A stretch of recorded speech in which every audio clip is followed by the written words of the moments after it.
महाराष्ट्र राज्याचे उपमुख्यमंत्री आदरणीय अजितदादांवरती अनगर येथे एका मिरवणुकीमध्ये बाळ पाटील यांनी खालच्या पातळीवरती जाऊन दादाच्या बद्दल एकेरी भाषेमध्ये वक्तव्य केलं। त्या वक्तव्याचा मी राष्ट्रवादी काँग्रेस पार्टीच्या वतीने जाहीर निषेध करतो त्या बाळ पाटलाचा आणि त्या अनगरच्या बाळवीरांचा।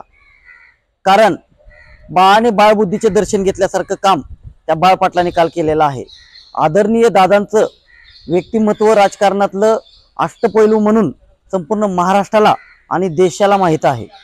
कारण गेल्या 40 वर्षामध्ये त्यांचे वडील आणि ते राष्ट्रवादी काँग्रेस पार्टीमध्ये दादांच्या मार्गदर्शनाखाली काम करत होते। तोपर्यंत दादा गोड होते आणि आता 4 दिवसात भाजपमध्ये गेले आणि दादांवरती अशा एकेरी भाषेमध्ये टीका आणि वक्तव्य करणं हे कितपत योग्य आहे हे महाराष्ट्राला सुद्धा पटलेलं नाही।